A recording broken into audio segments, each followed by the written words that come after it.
কে কে কে ওখানে? কে ওখানে? কে ওখানে?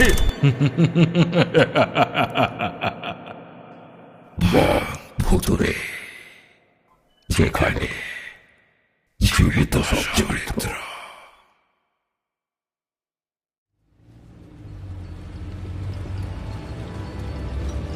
এইসব করো না প্লিজ। অন্যের বউয়ের হাত ধরেছি নাকি? আচ্ছা, নিজের বউয়ের হাত ধরলেও ফতোয়া জারি হয় নাকি আজকাল? পলাশের কথা শুনে মুখে একটা বিরক্তির ভাব এনে রিমি হাতটা ছাড়িয়ে নিল। ফিসফিসিয়ে বলল, ড্রাইভার দেখতে পাবে তো। পলাশ ফিক করে হেসে উঠল। রবিদা আমাদের বাড়ির বহু পুরনো ড্রাইভার। এসব ব্যাপারে উনি হেব্বি বিশ্বস্ত। পেছনে কি হচ্ছে তাতে ওর বিন্দু মাত্র কিছু যায় আসে না। ও এখন শুধু সামনের রাস্তার দিকেই তাকিয়ে আছে। পলাশের কথা শুনে রিমির ভুরু কুঁচকে গেছে। দাঁড়াও, এক্ষুনি দেখাচ্ছি। একটু থেমে বলল, রবিদা, এই গাড়িটা একটু দাঁড় করাও তো, বাথরুমে যাব। স্টিয়ারিং ধরে নিরুত্তাপ হয়ে গাড়ি চালাচ্ছে 50 ঊর্ধ্ব মানুষটা। পলাশ আবার কাঁধ ধরে একটু ঝাঁকিয়ে বলল, রবিদা, একটু গাড়িটাকে দাঁড় করাও। পিঠ একেবারে ধরে গেছে গো রবিদা, একটু দাঁড় করাও। পিছন দিকে মুখ না ফিরিয়ে বলল, আচ্ছা, সামনে একটা ধাবা আছে, ওইখানে দাঁড় করাচ্ছি। রিমির দিকে তাকিয়ে ভুরু একবার নাচিয়ে বলল, কি কি বলেছিলাম? রিমি শটটাকে একেবারে খাদে নামিয়ে বলল, কানে কম শোনে? তা একটু শোনে, কিন্তু তার জন্য আবার এটা ভেবো না যে পেছনের হর্নের আওয়াজ সে শুনতে পাবে না। ও গাড়ির সিটে বসলে অন্য মানুষ। গাড়ি চালাতে ভীষণ ভালোবাসে লোকটা। আগে রবিদার বাবা তপন কাকুই আমাদের বাড়িতে ড্রাইভার ছিলেন। কাকু বাবাকে কোর্টে নিয়ে যেতেন। তখন থেকে দেখতাম রবিদা বাবার পাশে বসে ড্রাইভিংয়ের খুঁটিনাটি দেখত। তারপরে কাকুর একদিন শরীর খারাপ হতেই রবিদাই তবে থেকে কাজ করে যাচ্ছে। ক্যাঁচ শব্দ করে গাড়িটা দাঁড়ালো একটা ধাবার সামনে। পলাশ আর রিমি এগিয়ে যায় ধাবার দিকে। চা আর ডিম টোস্ট খেয়ে ওরা আবার গাড়িতে এসে বসল। আর কতক্ষণ সময় লাগবে? রবি কবজিটা উল্টে দেখে বলল, দেখো, আর ঘন্টা দুয়েক লাগবে শীতল গ্রামে পৌঁছতে। রুক্ষ পাথুরে জমির ওপর দিয়ে লাল ধুলো উড়িয়ে গাড়ি এগিয়ে চলল। রবি বলল, সামনের রাস্তাটা খুব খারাপ। ওইদিকে ওই নয়নাজুলির বাঁধের মেরামতের কাজ চলছে। আমাদের মরাগড়ের ভেতর দিয়েই যেতে হবে। মরাগড় কি? রিমি বেশ জোরে বলে উঠল, হ্যাঁ, মরাগড় একটা গ্রাম। ওই গ্রামের লোকেরা নিজেদের বাড়িতে আত্মীয় স্বজনদের কবর দিত, তাই থেকেই ওই গ্রামের ওই রকম নাম। অদ্ভুত নাম একখানা। রবি কোনো উত্তর দিল না। শক্ত হাতে স্টিয়ারিং ধরে গাড়ি চালাচ্ছে। উঁচু নিচু পথে গাড়িটা লাফাতে লাফাতে চলেছে। তোমরা ধরে বসো, এই রাস্তাটা ভালো না, কিন্তু আর কোনো উপায়ও তো নেই। এই কি ব্যাপার বলো তো? পলাশের প্রশ্নে রবি বলল, ধাবার বাইরে দুজনের সঙ্গে কথা হলো, এই গ্রামটা খুব একটা ভালো না। কথাটা শেষ হওয়ার আগে রিমি দেখল মাটির বাড়িগুলোর গায়ে আলকাতরা মতো কালো রং করা। চারিদিকে কেউ নেই। গা শিরশির করে উঠল।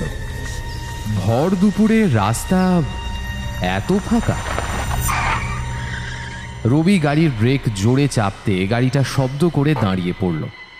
রিমির মাথাটা ঠুকে যায়।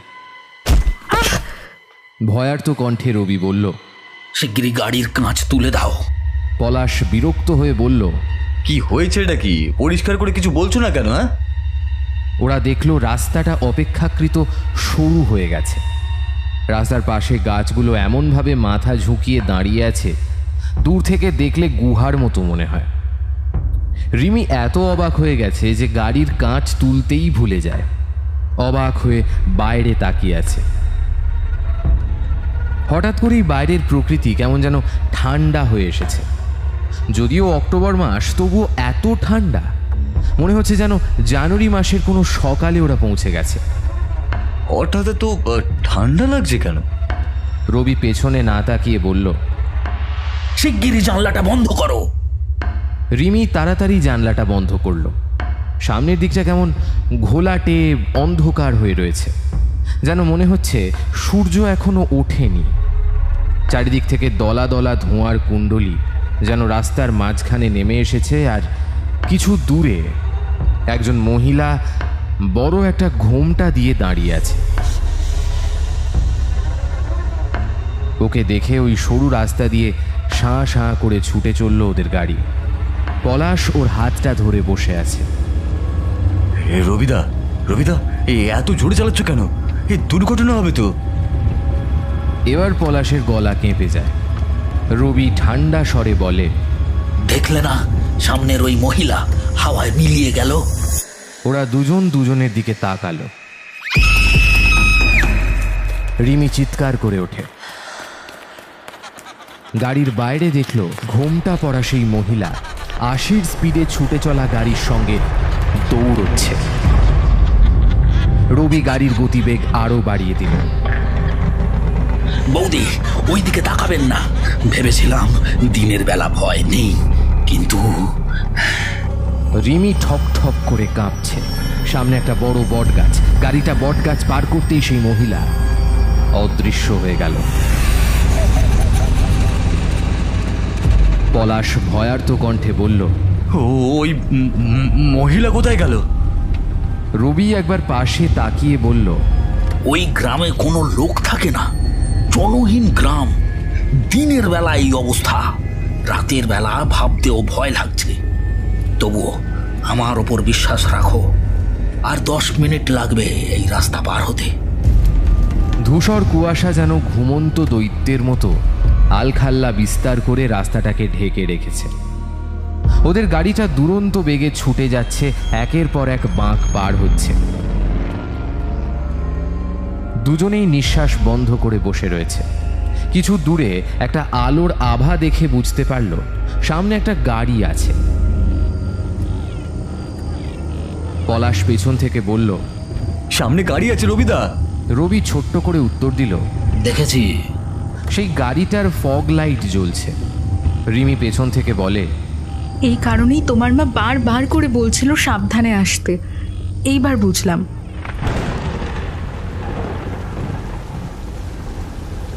রবি তখনও শক্ত হয়ে গাড়ি চালাচ্ছে। কিছু দূর এগোতেই আকাশে কালো মেঘ ঘনিয়ে ঝমঝমিয়ে বৃষ্টি নামল। রবি মুখ থেকে একটা বিরক্তির শব্দ বের করে বলল, যা তেরে, এ শুরু হলো আর এক অত্যাচার। বৃষ্টি শুরু হতেই গাড়ির গতিবেগ কমে গেল। সামনে একটা চুলের কাঁটার মতো বাঁক। সামনে ষাঁড় বাঁধা সব গাড়ি ধীরে ধীরে এগোচ্ছে। রিমি নিঃশব্দে চোখের জল ফেলছে। সেটা দেখে পলাশ বলল, ভয় পেও না, আমি আছি তোমার সঙ্গে। সামনের গাড়িগুলো বাঁক পেরিয়ে চোখের সামনে অদৃশ্য হয়ে গেল। রিমিদের গাড়িটা ওই বাঁকের সামনে এসে দাঁড়াতেই মনে হলো যেন একটা অদৃশ্য কাঁচের দেওয়াল ওদের গাড়ির সামনে এসে দাঁড়িয়েছে। রিমি দুহাতে চোখ ঢেকে নিল, কিন্তু কিছুক্ষণ পরেই দেখলো খুব স্বাভাবিকভাবে গাড়িটা সেই বাঁক পেরিয়ে বড় রাস্তা ধরেছে, আর সাথে সাথে পরিবেশ বদলে গেছে। আকাশের মেঘগুলো সরে গিয়ে এখন আবার সূর্যের মুখ দেখা যাচ্ছে। ওরা দেখলো ওদের গাড়িটা গ্রামের রাস্তা ছাড়িয়ে আবার হাইওয়েতে উঠেছে। রবি গাড়ির গতিবেগ আবার স্বাভাবিক করে চালাতে লাগলো। আর কোনো ভয় নেই, আমরা শীতল গ্রামে পৌঁছে যাব ঘন্টা দেড়েকের মধ্যে। আসলে ওই রাস্তাটা কেউ ব্যবহার করে না, বাঁধের কাজ হচ্ছে, তাই ওই গ্রামের রাস্তাটা ধরতে হলো। রিমি আবার চিৎকার করে উঠতেই গাড়িটা ব্রেক কষে দাঁড়িয়ে গেল। ওরা সবাই দেখলো গাড়ির কাঁচে কারোর পায়ের ছাপ। রবি তাড়াতাড়ি গাড়ি থেকে নেমে জল দিয়ে সেগুলো ধুয়ে দিল। গাড়ি আবার চলতে শুরু করেছে। রবি বলল, আগে মরাগড় গ্রামে এক আদিবাসী গোষ্ঠীর বাস ছিল। কিছু বছর আগে হঠাৎ করে এক মারণ রোগে গ্রাম খালি হয়ে যায়। লোকগুলো সে সময় ওই মাটিটুকু পায়নি, আর ঠিক তারপরেই শুরু হয় ওই রকম অলৌকিক কাণ্ড কারখানা। রাতের বেলা তো ওই রাস্তা ধরাই যায় না, দিনের বেলা বলে সাহস করে গাড়িগুলো ঢুকেছিল। ভাগ্যিস ধাবায় ওই ড্রাইভার বলেছিল।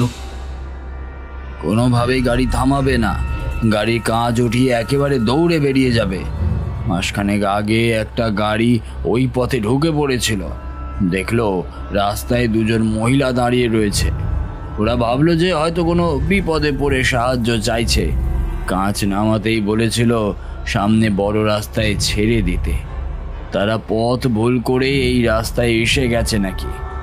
গাড়িতে দুজনের মতো জায়গা ছিলই, ওরা দুজন পেছনে বসে পড়ল। গাড়িটা আবার কিছুক্ষণ চলার পর দেখলো সেই দুইজন মহিলা মাঝ রাস্তায় দাঁড়িয়ে আবার ওদের কাছ থেকে সাহায্য চাইছে। পেছনে ফিরে দেখে পেছনের সিট একেবারে খালি। তারপর সারা রাত ওই গ্রামের মধ্যে ওরা চক্কর কেটেছে, আর প্রতি 500 মিটার পর পর দেখেছে দুজন মহিলা রাস্তার মাঝখানে দাঁড়িয়ে ওদের কাছে সাহায্য চাইছে। ভোর রাতে ওদের গাড়িটা হাইওয়ের পাশে গাছে ধাক্কা মেরে বন্ধ হয়ে যায়। খুব বেশি আঘাত লাগেনি, কিন্তু সবাই বলে ওই দুর্ঘটনা না ঘটলে ওরা আর ওই গ্রাম থেকে বের হতে পারতো না। গাড়ি আবার নিজের মতো চলতে লাগলো। পেছনে বসে ওরা দুজনেই ঘুমিয়ে পড়েছে। যখন ঘুম ভাঙলো তখন গাড়িটা একটা হোটেলের সামনে এসে দাঁড়িয়েছে। রবি বলল, একটু চা খেয়ে নিয়ে আবার স্টার্ট করব। সামনে আর কোনো হোটেল নেই, আমরা এবার সোজাসুজি পৌঁছে যাব গ্রামে।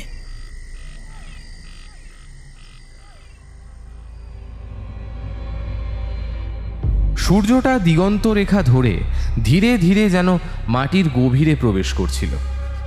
শীতকালে সন্ধেটাও খুব তাড়াতাড়ি হয়। গ্রামে ঢোকার মুখে আর এক বিপত্তি উপস্থিত। দুটো গাছ আড়াআড়িভাবে রাস্তার ওপর পড়ে রয়েছে। অনেকক্ষণ হর্ন দেওয়ার পরেও কোনো লোককে আসতে না দেখে রবি নিচে নেমে দেখে বলল, মনে হয় আজকালের মধ্যে ঝড় হয়ে গাছগুলো রাস্তায় পড়ে রয়েছে। সন্ধে হয়ে গেল, কাউকে পাবো না মনে হচ্ছে। একটু থেমে আবার বলল, এক কাজ করো তোমরা, এখান থেকে হেঁটে বাড়ি পৌঁছাও, আমি ঘুর পথ দিয়ে গাড়িটাকে নিয়ে আসছি। ওরা নেমে গেল মাঠের মধ্যে।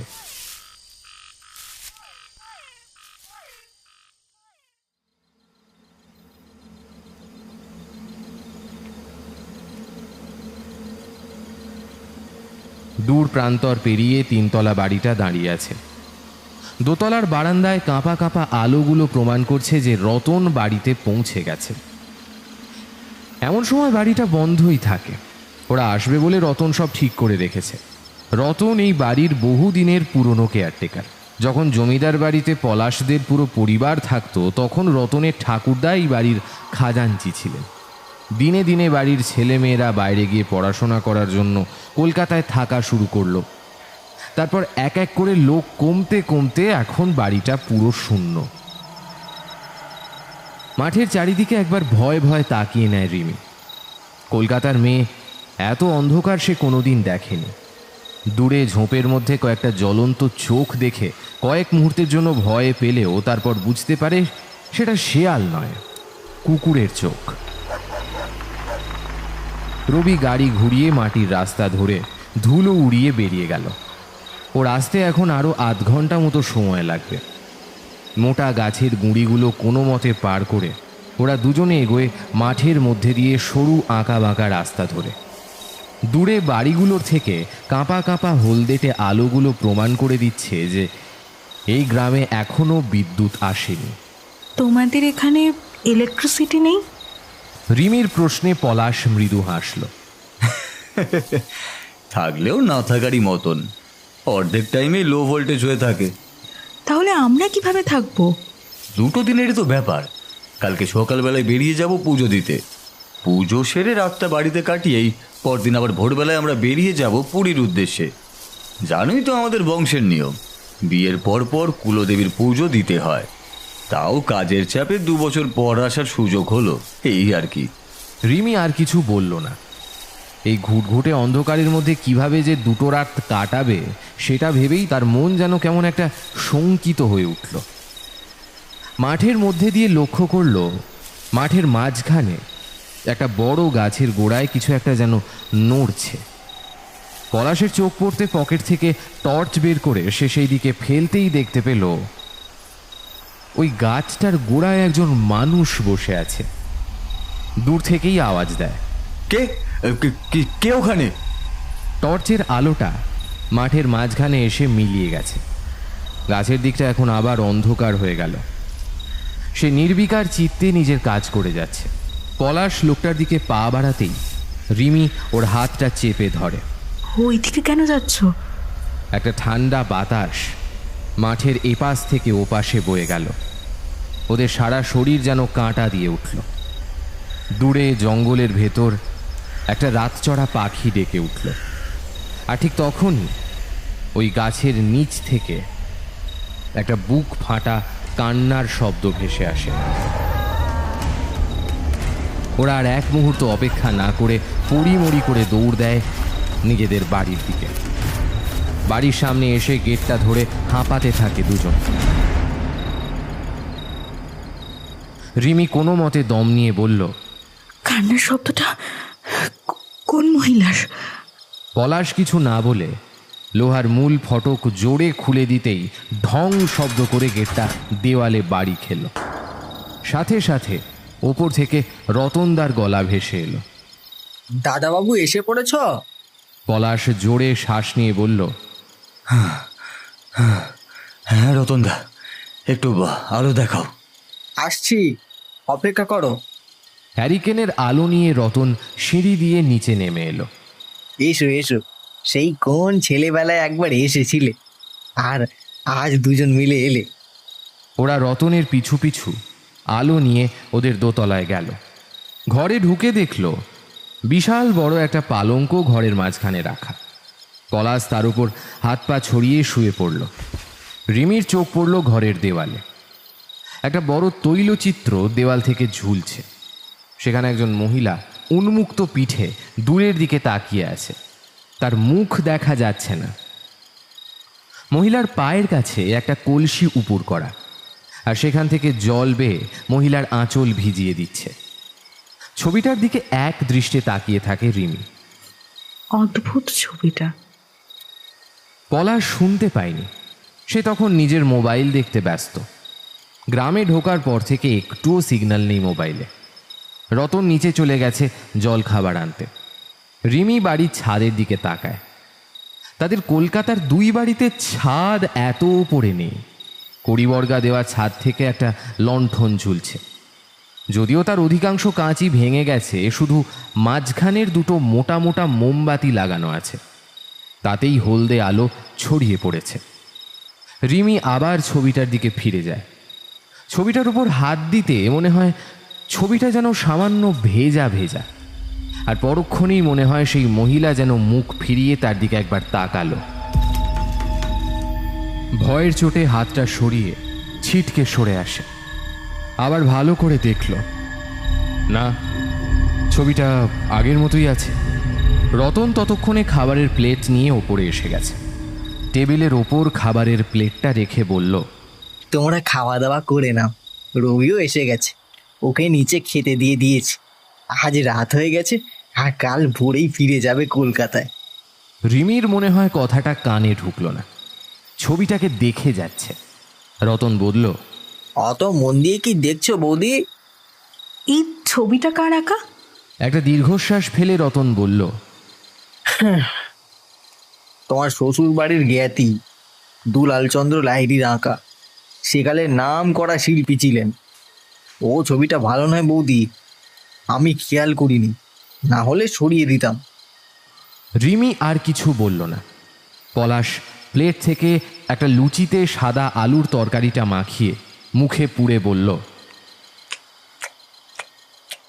ভালো না কেন রতনদা? রতন সেই কথার উত্তর না দিয়ে বলল, আর তোমরা খাও, লুচি লাগলে আমি নিয়ে আসবো। এই সময় রবি ওদের মালপত্র নিয়ে সিঁড়ি দিয়ে ওপরে উঠে এলো। রাতের পোশাক নিয়ে রিমি বলল, আমি একটু স্নান করে তারপরে খাওয়া দাওয়া করব। রতন একটা হ্যারিকেন এগিয়ে দিয়ে বলল, দোতলায় তো কলঘর নেই, নিচে যেতে হবে। বেশ, কোনো অসুবিধা নেই। মাঠের লাগোয়া বড় বাউন্ডারি করা দেওয়ালের লাগোয়া এই বাড়ির কলঘর। হ্যারিকেন নিয়ে বাথরুমে ঢুকে রিমি আগে চারপাশটা ভালো করে দেখে নিল। যেটা ভেবেছিল সেরকম নয়। রতন যথেষ্টই ভালোভাবে পরিষ্কার করে রেখেছে। 2 বালতি জলও ভরা রয়েছে। ঠান্ডাটা বেশ ভালোই এদিকে, কিন্তু স্নান না করলেই নয়। স্নান সেরে ওপরে উঠে দেখল পলাশ বিছানায় টান টান হয়ে শুয়ে ঘুমিয়ে পড়েছে। খাবারগুলো একেবারে ঠান্ডা হয়ে গেছে, আর কিছুতেই খেতে ইচ্ছে করলো না ওর। ফটোটার দিকে নজর পড়তেই দেখল সেটার ওপর রতনদা একটা চাদর চাপা দিয়ে রেখেছে। রিমির ইচ্ছে হলো চাদরটা টেনে খুলে দেয়, কিন্তু কি দরকার? ফটোটা দেখে তারও যে খুব একটা ভালো লেগেছে তা তো নয়। খাটের ওপর চুপ করে বসে এই সব ভাবছিল, তখনই দেখল রতন দরজার বাইরে দাঁড়িয়ে। বৌদি, খাবারগুলো খেলেন না? আমার ইচ্ছা করছে না রতনদা, তুমি নিয়েই যাও। আচ্ছা। মাথা নেড়ে রতন প্লেটগুলো নিয়ে বেরিয়ে যাচ্ছিল, ঠিক তখনই রিমির মাঠের ঘটনাটা মনে পড়তেই রতনকে বলল, আমরা আসার সময় দেখলাম মাঠের মাঝখানে একটা বড় গাছ। কোন গাছ চিনতে পারিনি। সেই গাছের নিচেই একজন বৃদ্ধা এতটা রাতে কি যেন একটা করছিল।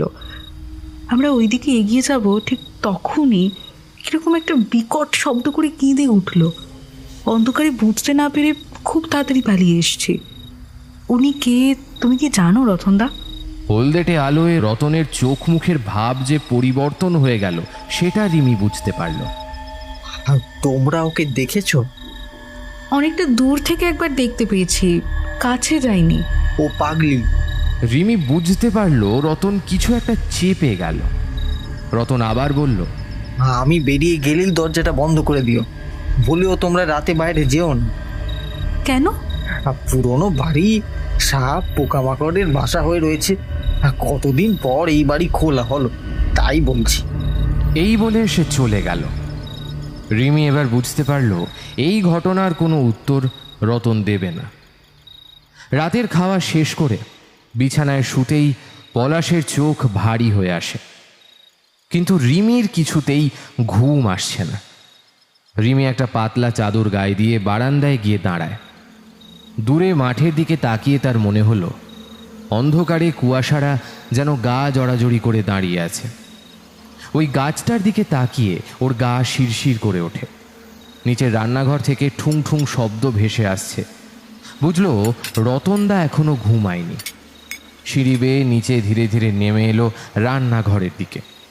দরজার সামনে এসে দাঁড়াতে রতন হাতের কাজ থামিয়ে প্রশ্ন করল, চা খাবে বৌদি?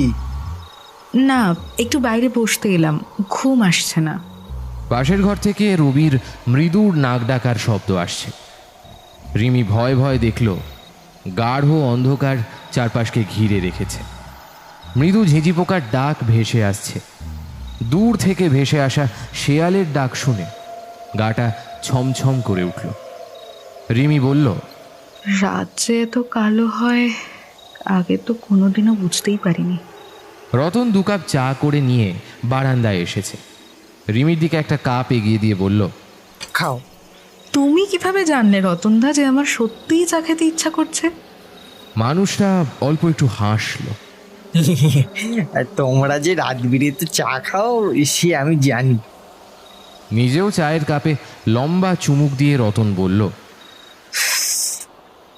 বৌদিমণি, তখন তুমি আমায় জিজ্ঞেস করলে ভেবেছিলাম তোমার কাছে ঘটনাটা বলবো, কিন্তু না জানালেও বিপদ হতে পারে। হ্যাঁ, আমিও ভাবছিলাম আমি আর একবার জানতে চাইবো বিষয়টা কি। রতন একটা দীর্ঘশ্বাস ছেড়ে বলল, হ্যাঁ গো বৌদি, ওই বৃদ্ধা আর কেউ নয়, তোমাদেরই এক আত্মীয়, তোমার দাদা শ্বশুরের ছোট ভাইয়ের ছেলের বউ মহামায়া। বলছো কি? ওর মাথা ঠিক নেই গো। ওর স্বামী দুলালচন্দ্র লাহিড়ী খুব ভালো ছবি আঁকতো। একদিন কোথায় যেন চলে গেল, তারপর থেকেই মায়া এভাবে ঘুরে বেড়ায়। কিন্তু মা তো কিছুই বলেননি যে এখানে কোনো আত্মীয় আছেন।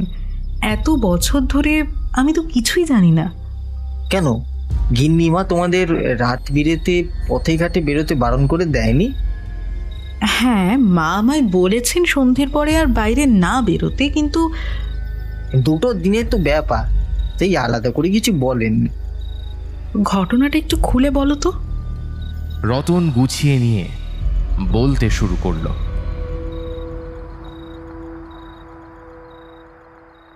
অনেক বছর আগের কথা।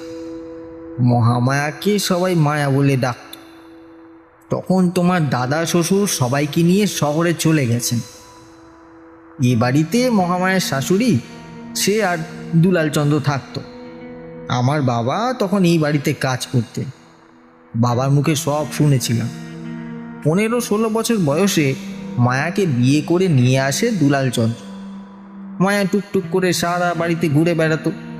এত বড় বাড়িটা ওর পায়ের নুপুরের আওয়াজে একেবারে ঝমঝম করত।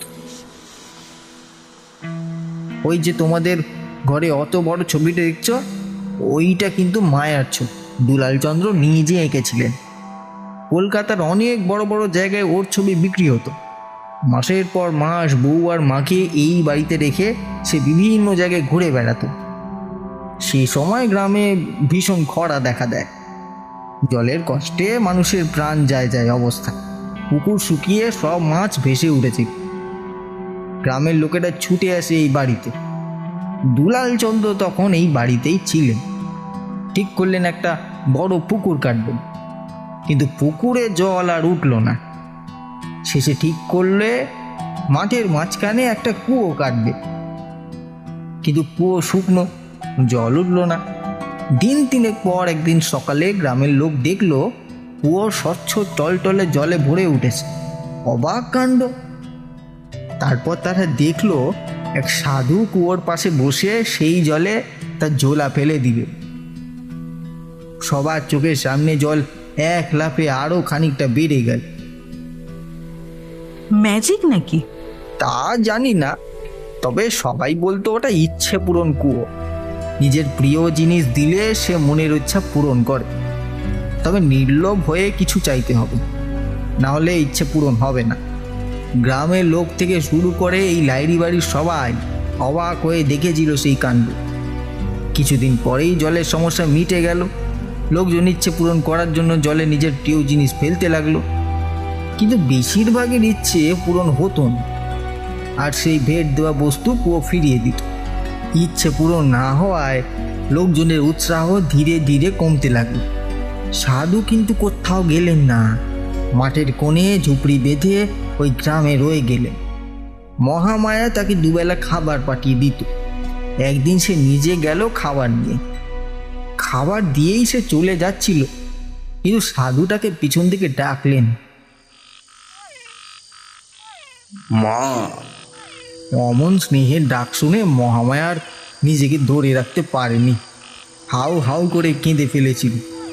সাধু বললেন, মা, তোর স্বামীর অন্য একটি সংসার আছে, তাই সে তোর কাছে আসে না। তুই একটা অশুদ্ধ গাছের চারা এনে ওই কুয়োর ধারে পুঁতে ফেল। সেই গাছের পাতার ছায়া যেদিন জলে পড়বে, সেদিন আমি তোকে বলবো কিভাবে তোর মনস্কামনা পূর্ণ হবে। একটা অশ্বত্থ গাছের চারা এনে কুয়োর ধারে পুঁতে দিল। গাছটা কয়েকদিনের মধ্যেই একেবারে সজীব হয়ে বড় বড় পাতা বেরিয়ে এলো। মাস 6 মধ্যেই গাছটা পাতা একেবারে ঢেকে গেল। সেদিন দুপুরবেলা মহামায়া সাধুর জন্য খাবার নিয়ে কুয়োর পাশে এসে উপস্থিত হলো। আশেপাশে কেউ ছিল না সেদিন। মহামায়া জলের দিকে তাকিয়ে দেখে সত্যি সত্যি জলের মধ্যে গাছের পাতার ছায়া দেখা যাচ্ছে। কিন্তু সেই দিনের পর থেকে সাধুকে আর গ্রামে দেখতে পাওয়া যায়নি। রতন থামলে রিমি প্রশ্ন করল, তারপর কি হলো? তারপর যে কি হলো সেটাই তো সবচেয়ে অবাক করা ব্যাপার। কয়েকদিনের মধ্যেই মহামায়ার স্বামী কোথায় যেন নিরুদ্দেশ হয়ে গেল, আর এই বাড়ির 3 তলার ছাদের ওপর থেকে গিন্নিমা পড়ে গিয়ে মারা গেলেন। তারপর থেকে মহামায়া পাগলের মতো হয়ে সারাদিন এই কুয়োর পাশে বসে থাকে আর বিড়বিড় করে কি যেন বলে।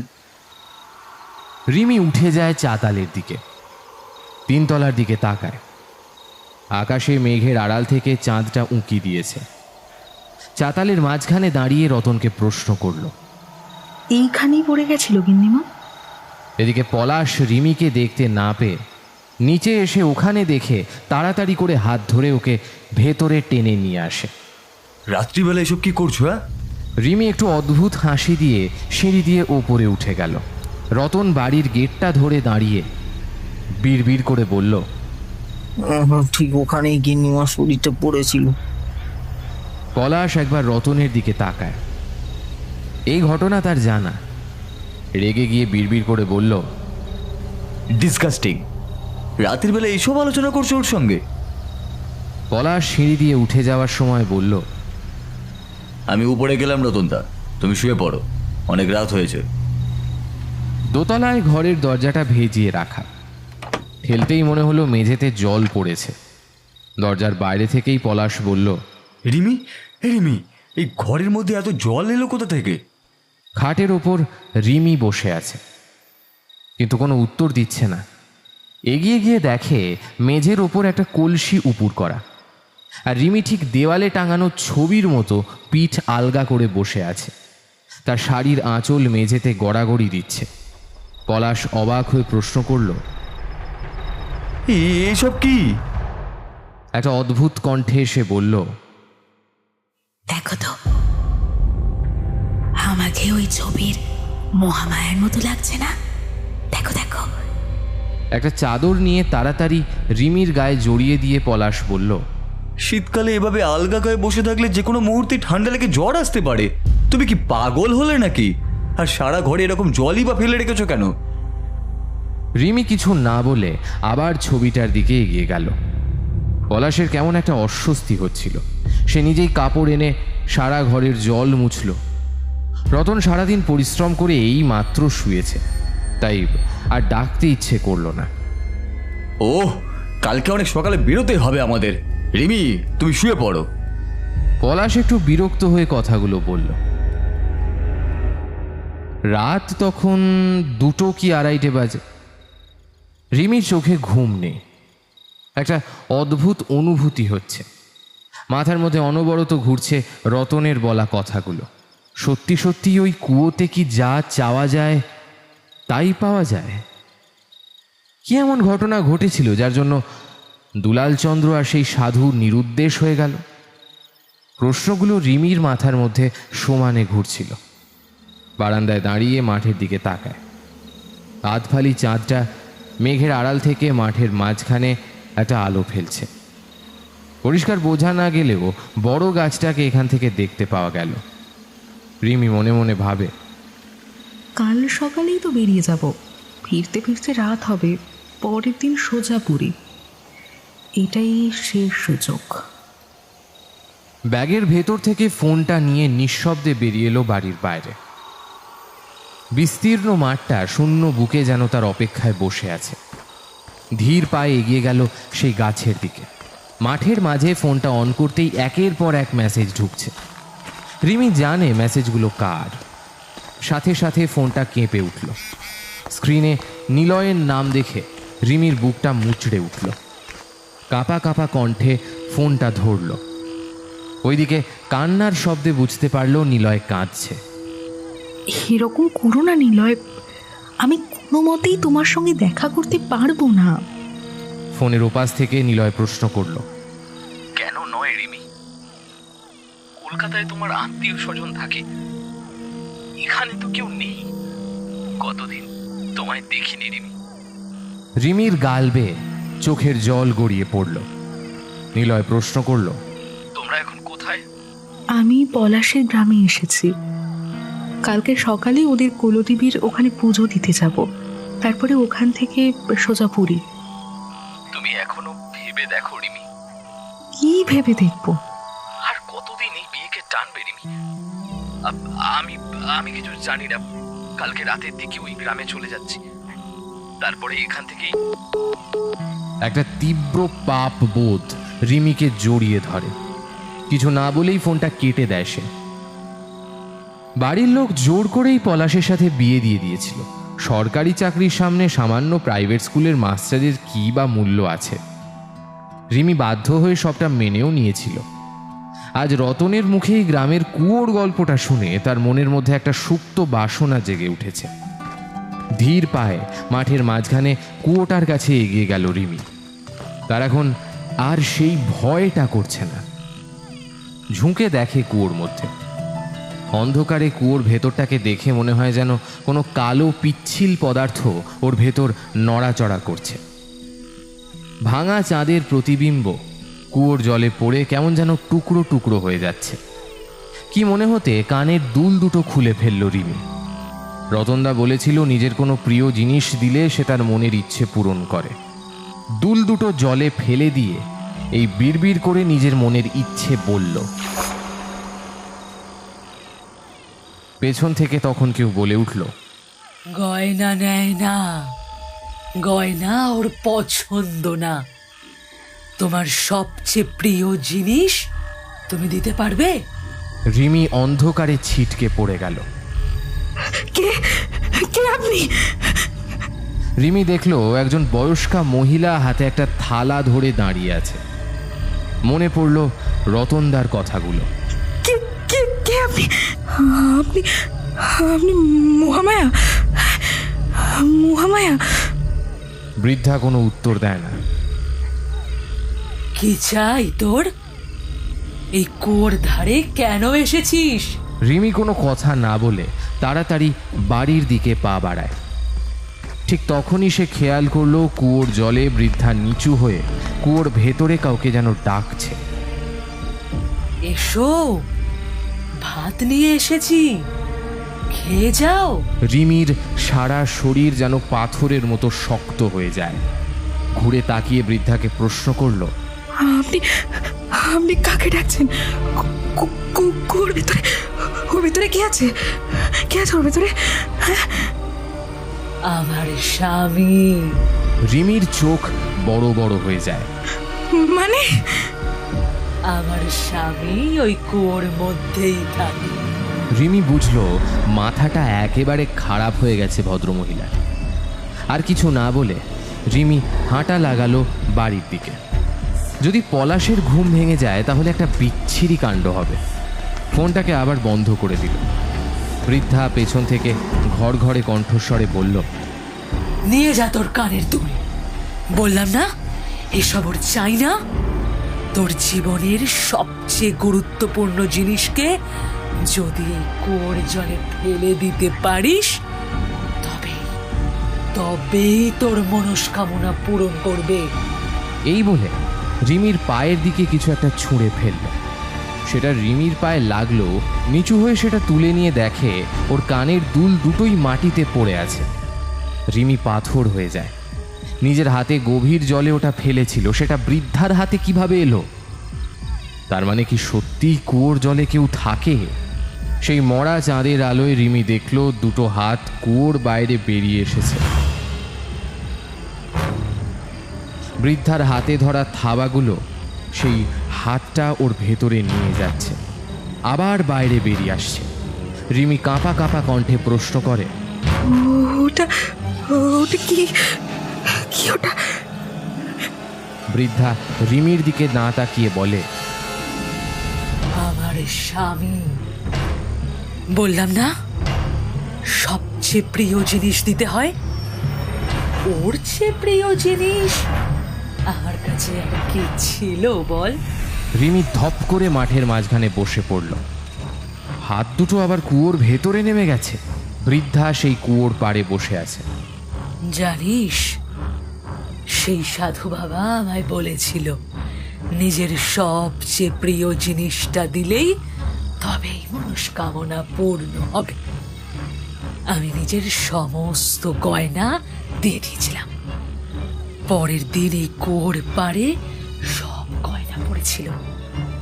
তখনই বুঝেছি এই কোনো জড় বস্তু স্বীকার করে না, তার চাই প্রাণ, তর তাজা প্রাণ। আমার স্বামীকে বলেছিলাম সব কথা। আমার পাগল বলেছিল, পাগল। পরে সবার চোখের আড়ালে লোক দিয়ে ওই সাধু বাবাকে মেরে গ্রাম ছাড়া করলো। দিনের পর দিন লোকটা শহরে পড়ে থাকতো। একদিন এক চাকরের মুখে শুনলাম সত্যি সত্যি শহরে তারা আরেকখানা সংসার আছে। বিশ্বাস করবে, পায়ের নিচ থেকে মাটি এক মুহূর্তে সরে গিয়েছিল। কিছুদিন পর মা চিঠি লিখল বাড়িতে আসার জন্য। তখন আমার ভীষণ অসুখ, হয়তো ভেবেছিল আমি আর বাঁচব না, তাই শেষ দেখা করতে এসেছিল। ভুলিয়ে ভালিয়ে কোনো মতে নিয়ে গিয়েছিলাম এই কুয়োর ধারে রাতের বেলায়। তারপর থেকে ওই কুয়োর মধ্যেই থাকে। রিমির বুকটা হাঁপড়ের মতো ওঠানামা করছে। আপনি আপনি কি চেয়েছিলেন? বৃদ্ধা শরীরটাকে খুব কষ্ট করে সোজা করে দাঁড় করিয়ে পেটের ওপর হাত দিয়ে বলল, সন্তান চেয়েছিলাম, সন্তান। এই দেখ দেখ, এখনো সে আমার মধ্যেই আছে। বৃদ্ধা শেষ কথাগুলো আর সহ্য করতে পারল না, দৌড় লাগালো বাড়ির দিকে। পেছন থেকে বৃদ্ধার অট্টহাসি শোনা গেল। তোর সবচেয়ে প্রিয় জিনিসকে দিলেই তবেই তোর মনস্কামনা পূর্ণ হবে। কথাগুলো শুনে রিমিও পেছনে কিছু দেখল না। বাড়ির দিকে গেট পেরিয়ে ঢুকতে যাবে, দেখে পলাশ দাঁড়িয়ে আছে। বুক কেঁপে উঠল। পলাশ প্রশ্ন করল, কি ব্যাপার রিমি, এত রাতে তুমি কোথায় গিয়েছিলে? রিমি নিজেকে সামলে নিয়ে বলল, তোমাদেরই এক আত্মীয় মহামায়ের কাছে গিয়েছিলাম। পলাশ চিৎকার করে উঠল, রিমি, তোমার মাথা ঠিক আছে কি? তুমি জানো রতনদার যে ঘটনাটা তোমায় শুনিয়েছে সেটা আজ থেকে প্রায় 150 বছর আগেকার কথা। 150 বছর? হ্যাঁ রিমি, এই ঘটনাটা বহুদিন আগেকার। রতনদা রাতের বেলা নেশা করে, সেই নেশার ঘড়ি এসব বলেছে। কোনো মানুষ কি 150 বছর বাঁচে? রিমির শরীরটা শক্ত হয়ে আসছে। ইন্দ্রিয়গুলো শিথিল হয়ে আসার আগেই রিমি হাতে ধরা দুল দুটো পলাশের দিকে এগিয়ে দিয়ে শরীরটাকে ছেড়ে দিল। পলাশ বুঝতে পারল না এই দুল দুটো দিয়ে ও ঠিক কী করবে। অজ্ঞান রিমিকে কোলে তুলে নিয়ে দোতলার ঘরে শুইয়ে দিল। পলাশ সারা রাত আর চোখের পাতা এক করতে পারেনি। রিনির গা জ্বরে পুড়ে যাচ্ছে, মাথায় ঘুরছে এই অবস্থায় কালকে সকালে কিভাবে নিয়ে ওকে বের হবে।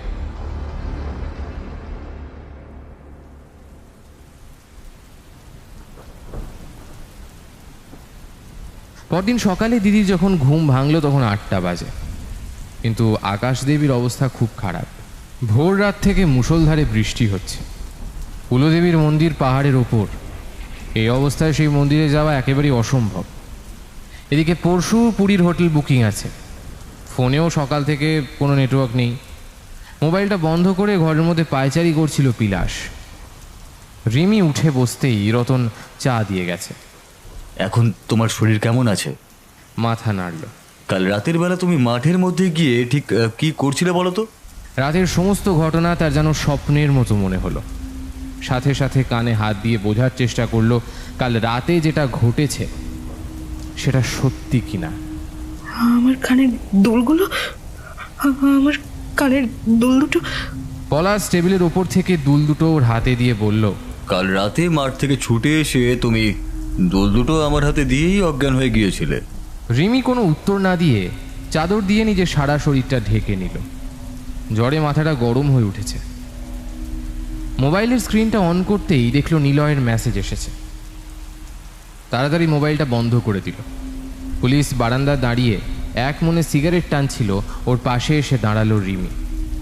আকাশের গায়ে যেন কেউ কালি মাখিয়ে দিয়েছে, এত অন্ধকার যে মাঠের গাছটা পর্যন্ত দেখা যাচ্ছে না। আমরা আজকে পুজো দিতে যাব না? না, আজ আর বেরোনো সম্ভব নয়। রতন বলছিল ওই জায়গাটা পাহাড়ের একটু উপরের দিকে, ওখান থেকে যদি ধস নামে তাহলে রাস্তায় আটকে পড়ার সম্ভাবনা আছে। পুরীর হোটেলও তো বুক করাই আছে, ফোন করে যে ক্যান্সেল করব সে উপায়ও নেই। কি যে করব না কিছুই বুঝে উঠতে পারছি না। কালকে পুজো দিয়ে ফিরে চলো, আমাদের যাওয়ার দরকার নেই ওখানে। পলাশ একটা অদ্ভুত দৃষ্টি নিয়ে সামনের দিকে তাকায়। পলাশের প্রচণ্ড রাগ হলো। কিছু না বলে সিগারেটটা ফেলে দিতে গিয়েও সে কোনো মতে পিছিয়ে গেল। যেমন রিমি বারান্দায় দাঁড়িয়ে মাঠের দিকে তাকিয়েছিল, মাথা ঘুরছে। নিলয় কিভাবে আসবে এই দুচোখের মধ্যে? ঘুম ভাঙতে রিমি বুঝতে পারল আবার জ্বর এসেছে। কতক্ষণ ঘুমিয়েছিল তার খেয়াল নেই। বিছানার একপাশ ফাঁকা। ঘরের আশেপাশে পলাশকে কোথাও দেখতে পেল না। গলা শুকিয়ে এসেছে। জলের খোঁজে বিছানার পাশে জলের বোতল হাতে নিতেই দেখল সেটা ফাঁকা। কোনো মতে টলতে টলতে বিছানায় উঠে বসল সে। ঘরটা অন্ধকার হয়ে এসেছে। জানলা দিয়ে বাইরের দিকে তাকিয়ে দেখে সেখানেও ঘোর আধার। ঘড়ি না দেখলে বোঝার উপায় নেই যে দুপুর। বারান্দায় এসে একবার ডাক দেয়, রতনদা। কোনো উত্তর এলো না। খালি বাড়িতে সনসন করে বাতাস হাহাকার করে কেঁদে বেড়াচ্ছে। রিমির মনে হলো সারা বাড়িতে সে একা। অন্ধকার সিঁড়ির কোণে কাউকে দাঁড়িয়ে থাকতে দেখে রিমি ভাবল, কে কে ওখানে? কোনো উত্তর পেল না। রিমির শাড়ির আঁচল মাটিতে লুটোচ্ছে। সারা শরীর যেন জ্বলন্ত কয়লা। পা টেনে টেনে সিঁড়ির দিকে এগোয়। গলার স্বর বেরোচ্ছে না। জিভটা এত ভারী আর শুকনো হয়ে গেছে যে ঢোক গিলতেও কষ্ট হচ্ছে। সিঁড়ির সামনে আসতেই ছায়ামূর্তিটা আস্তে আস্তে মিলিয়ে গেল। একতলায় নেমে এসে দেখল সারা বাড়িতে মানুষের কোনো চিহ্ন নেই। সব ঘরের দরজা হাট করে খোলা। রতন, পলাশ, কারোর চিহ্ন পর্যন্ত নেই। পরিচিত গানের শব্দ শুনে বুঝতে পারল ওর ফোন বাজছে। ফিরে যাওয়ার আগে রান্নাঘর থেকে জল গড়িয়ে খেয়ে ওপরে গিয়ে দেখল ফোনে 3টে মিসড কল। শাশুড়ি মায়ের ফোন। হ্যালো মা। বলতেই ওপার থেকে কথাগুলো কাটা কাটা শব্দে ভেসে এলো। তোমরা কোথায়? বাবুকে ফোনে পাচ্ছি না। শব্দগুলো যান্ত্রিক কণ্ঠস্বরের মতো শোনাচ্ছে। আবার বললেন, এইমাত্র রতনের বাড়ি থেকে ফোন এলো। ও তো গত সপ্তাহে ওই বাড়ির ছাদ পরিষ্কার করতে গিয়ে ছাদ থেকে পড়ে গিয়ে। যান্ত্রিক একটা শব্দ হচ্ছে ফোনের ওপাশ থেকে। শেষের কথাগুলো কিছুই বুঝতে পারল না রিমি। হঠাৎ আশপাশ কেমন নিস্তব্ধ হয়ে গেছে। ফোনটা রাখতে গিয়েই একটা জিনিস দেখে থমকে গেল সে। এখানে এসেছে অক্টোবরের 3 তারিখ। হিসেব মতো আজকে 4 তারিখ হওয়ার কথা, কিন্তু মোবাইলে দেখাচ্ছে আজ 5 তারিখ। তার মানে গোটা একটা দিন জ্বরের ঘোরে বিছানায় পড়েছিল। অথচ পলাশ একবার ডাকলো না। একটা তীব্র বিতৃষ্ণা সারা শরীরে খেলে গেল। পেট গুলিয়ে তেতো ঢেকুর উঠে এলো। পলাশকে ফোন করলো। যান্ত্রিক কণ্ঠস্বর জানান দিল যে ফোন নেটওয়ার্কের বাইরে। তার ফোনেও একটা টাওয়ারের লাইন জীবিত আছে। মনে মনে ভাবল, পলাশ কি তবে আমায় একা রেখে দিয়ে চলে গেল? এটা ভাবতেই ভীষণ ভয় করলো রিমির। কি মনে হতে নিলয়কে একবার ফোন করলো। নিলয়ের ফোনটাও বেজে গেল, কিন্তু কেউ ধরল না। গ্রামে গিয়ে কারোর কাছে এক্ষুনি সাহায্য চাইতে হবে। এভাবে জনশূন্য পুরীতে তো একা থাকতে পারবো না। টলমলো শরীরে রিমি এগিয়ে গেল মাঠের দিকে। মাঠের মাঝে এসে চারদিকে তাকিয়ে দেখল সুতোয় বোনা তুষের মতো মেঘগুলো যেন মাঠের ওপর নেমে এসেছে। রিমি পায়ে পায়ে এগোয় কুয়োর দিকে। ঘোলাটে অন্ধকারে গাছের নিচটা আরও অন্ধকার মনে হলো। নিলয়ের ফোনে আরেকবার ফোন করলো। পরিচিত রিংটোনটা তার কানে এলো। বাতাস এত জোরে বইছে যে পা ফেলে এগোতে কষ্ট হচ্ছে। ফোনটা আশেপাশে কোথাও আছে। আবার ফোন করলো। এবার স্পষ্ট শুনতে পাচ্ছে। ওই বড় গাছটার দিকে ফোনটা শব্দ ভেসে আসছে। সেদিকে দৌড়ে যায়। দেখলো 2টো ফোন পাশাপাশি পড়ে আছে, একটা নিলয়ের আর একটা পলাশের। দুটোই হাতে তুলে নেয়, চিৎকার করে ডাকে, পলাশ, নিলয়, তোমরা কোথায়? পলাশ! কোথাও কোনো শব্দ নেই। তার মনে হয় পৃথিবীতে সে একাই বেঁচে আছে, বাকি সবাই চির ঘুমে শায়িত। একটু এগিয়ে যেতেই হোঁচট খেয়ে মাটিতে ধূপ করে পড়ে গেল। সামলে উঠে দেখল মাটির ওপর কেউ উপর হয়ে শুয়ে আছে। শরীরটা উল্টো করে দেখল নিলয়ের নিথর শরীরটা পড়ে আছে। তার চোখগুলো বিস্ফারিত, গলার ওপর 5 আঙুলের কালশিটের স্পষ্ট দাগ বোঝা যাচ্ছে। অবাক হয়ে ওর চোখের দিকে তাকিয়ে থাকে রিমি।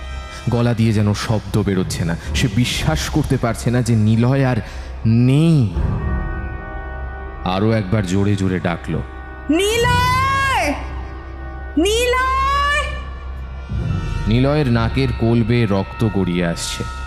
রিমি আঁচল দিয়ে মোছাতে গেল, তখনই বৃষ্টিটা ঝমঝম করে নামল। আকাশের দিকে তাকিয়ে রিমির মনে হলো আকাশও যেন তার কষ্টে বুক ফাটা চিৎকার করে কাঁদছে।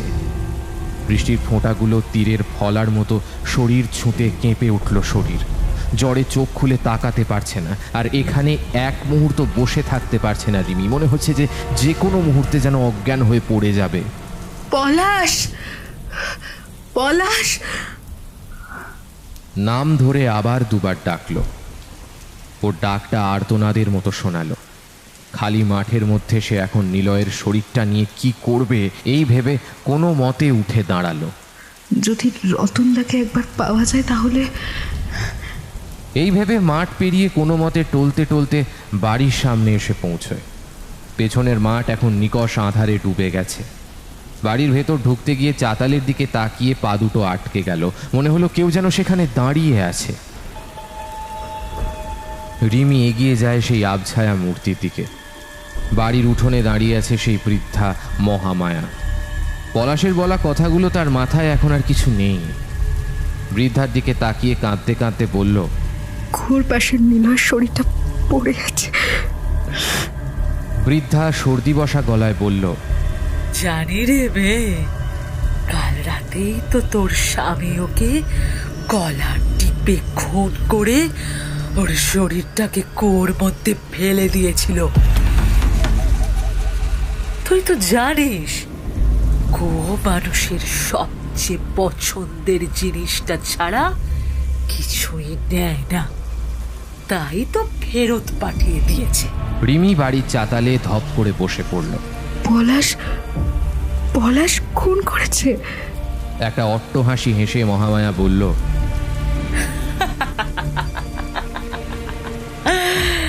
সেদিন রাতে আমার স্বামীকে যখন বলিয়ে কুয়োয় ডুবিয়ে মেরে তারপর আমি এই বাড়িতে ফিরে এসেছিলাম, আমার শাশুড়িকে সবটা বলতেই আমার এই কোমরে একটা লাথি মেরেছিলাম।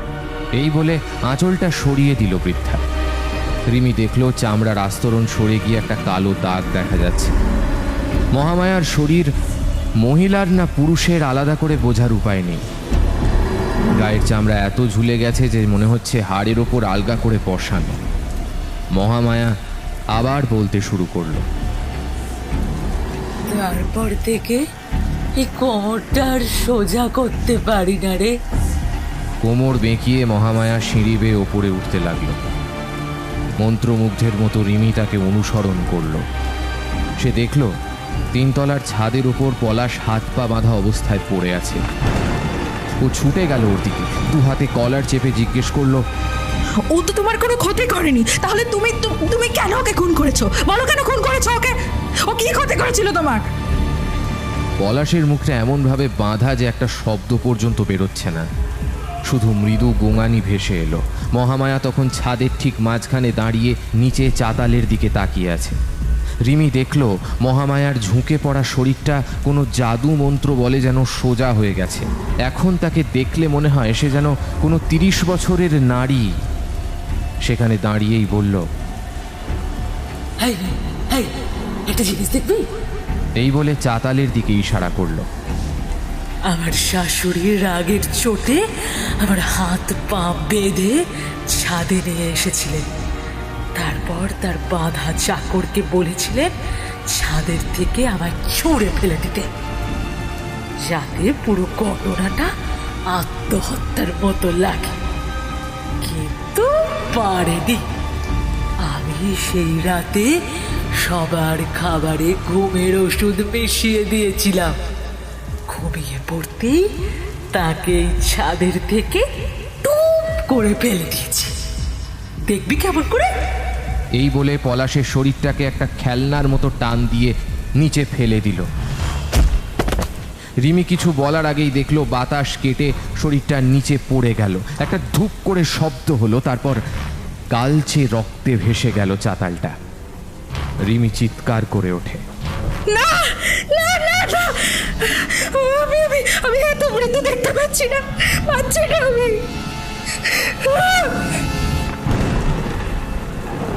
আশেপাশে কারোর কোনো শব্দ নেই। চোখ ঘুরিয়ে দেখল ছাদে সে একাই বসে আছে। টলমলে পায়ে আবার সিঁড়ি দিয়ে তাড়াতাড়ি করে নিচে এসে দেখল পলাশের শরীরটা দুবার সামান্য কেঁপে নিথর হয়ে গেল। তার চোখও এখনো বিস্ফারিত, যেন সে বিশ্বাস করতে পারছে না এরকম কিছু একটা হতে পারে। আবার ছাদের দিকে তাকায় রিমি। খোলা চুলে একজন দাঁড়িয়ে আছে, তার শাড়ির আঁচল বাতাসে উড়ছে। রিমির এক মুহূর্তের জন্য মনে হলো ছাদে যেন সেই দাঁড়িয়ে আছে। রিমির হাত পা নিজের নিয়ন্ত্রণে নেই, কেউ যেন তাকে চালনা করছে। পলাশের শরীরটাকে টানতে টানতে নিয়ে চলল সে কুয়োর দিকে। অবিশ্রান্ত বৃষ্টিধারা যেন জল ছড়া দেওয়ার মতো তার আগে আগে চলেছে, আর তার পিছু পিছু স্রোতের মতো জল সমস্ত প্রমাণ মিটিয়ে দিয়ে রিমির সঙ্গে এগোচ্ছে মাঠের দিকে। কুয়োর পাশে আসতে দেখল মহামায়া সেখানে দাঁড়িয়ে আছে। তার মনে হলো অতিথির অপেক্ষায় কুয়ো যেন অনেক দিন ধরে অপেক্ষা করছে। এরপর সেই জলে একটা মৃদু আলোড়ন সৃষ্টি হলো। কিছু একটা কুয়োর স্যাঁতস্যাঁতে পাথুরে দেওয়াল বেয়ে ধীরে ধীরে উঠে আসছে। দূরে কোথাও জোরে বাজ পড়ল। সেই সাদা ফ্যাকাশে আলোয় রিমি দেখল একটা ফুলে ওঠা সাদা শরীর জলের গভীর থেকে ধীর পায়ে উঠে আসছে। তার ভেসে ওঠা হাত দুটো কি যেন চাইছে। পলাশের শরীরটা জলের মধ্যে ঝুপ করে ফেলে দিল রিমি। ফুলে ওঠা সাদা হাত শরীরটাকে নিয়ে গভীর জলে তলিয়ে গেল। রিমির অবাক লাগে, এত বড় একটা মানুষকে কি অবলীলা এসে জলে ফেলে দিল। এত শক্তি সে পাচ্ছে কোত্থেকে নিজেও বুঝতে পারছে না। মহামায়া হাততালি দিয়ে ওঠে। এবার আবার ছুটি, এবার থেকে তুই ওদের দেখভাল করবি, কেমন? রিমি মাথা নেড়ে বলল, আচ্ছা। আবার বিদ্যুৎ চমকে ওঠে। রিমি দেখল বৃষ্টির জলের মধ্যে কোথায় যেন মহামায়ার অবয়ব মিলিয়ে গেল। নিলয়ের নিথর শরীরটাকে কোলের মধ্যে নিয়ে কুয়োর পাড়েই বসে পড়ল রিমি। ও এখন দিব্যি শান্ত হয়ে রয়েছে। সে তার প্রিয় জিনিস পেয়ে গেছে।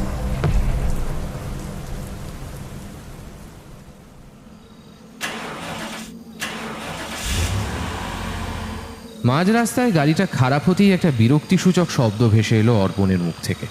তোমার এই পুজো পুজো বাতিকের জন্য এই অবস্থা।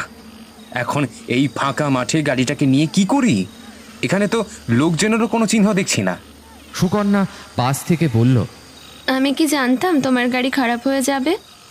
তোমার বন্ধুই তো বলেছিল শীতল গ্রামের মা শীতলার মন্দির ভীষণ জাগ্রত, তাই তো এলাম। অর্পণ মোবাইল বের করলো। নেটওয়ার্ক নেই। ধুর, টাওয়ার নেই। এটা এখন একটা টর্চ ছাড়া আর কিচ্ছু নয়। এই বলে মোবাইলটা পেছনের সিটের ওপর ছুঁড়ে দিল। সুকন্যা বরাবর শান্ত, কাঁচুমাচু হয়ে বসে রইল। অর্পণ বলল, আমি একটু আসছি। এই বলে কোড়ে আঙুল দেখিয়ে নেমে গেল। নামার আগে বলল, তুমি গাড়িতে বসো, আমি এই গাছের দিক থেকে আসছি। অর্পণ গেছে প্রায় 20 মিনিট। তার আসবার কোনো নাম নেই। সুকন্যার এবার ভয় করছে। ফোনের টর্চটা জ্বালিয়ে ধীরে ধীরে গাড়ি থেকে নামল। অন্ধকারে গাছটা এমন ধূপসি হয়ে রয়েছে যে সেদিকে আলো ফেলেও কিছু দেখতে পেল না। শুধু থেকে থেকে খচখচ করে একটা শব্দ হচ্ছে।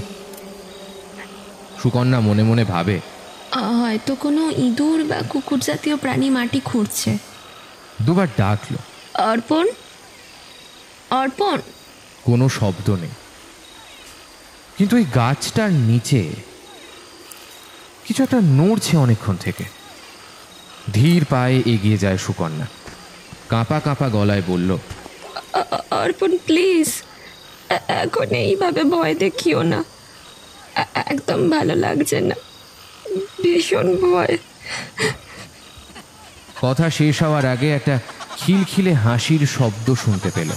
মোবাইলের আলোটা আরেকবার ফেললো কুয়োর নিচের দিকে। দেখলো কুয়োর পাশে গুটিসুটি মেরে দুজন বসে আছে। গুটিয়ে যাওয়া চামড়া বলে দিচ্ছে যে এদের বয়স অন্তত 90-এর ঘরে। একজন পুরুষ আর একজন মহিলা। তাদের বিস্ফারিত চোখ দুটোর দিকে তাকিয়ে সুকন্যা আর এক পা এগোতে পারল না। ওরা সম্মিলিত স্বরে বলে ওঠে, পালিয়ে যা, শিগগির পালিয়ে যা, পালিয়ে যা, শিগগির পালিয়ে যা, পালিয়ে যা। সুকন্যার গলা থেকে একটা অস্ফুট আর্তনাদ বেরিয়ে এলো, কান্না যেন গলা ঠেলে বেরিয়ে আসবে। অর্পণ তুমি কোথায়? অর্পণ,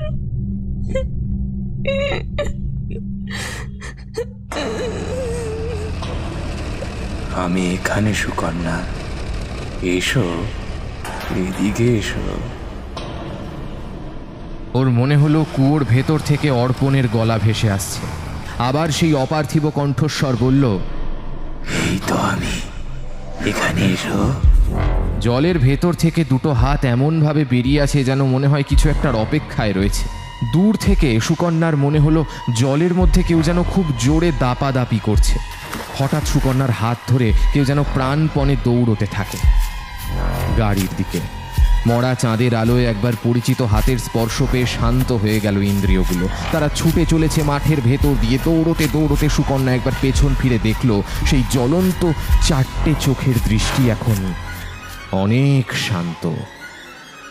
এখনো সেই অপার্থিব স্বর বলে চলেছে, পালিয়ে যা।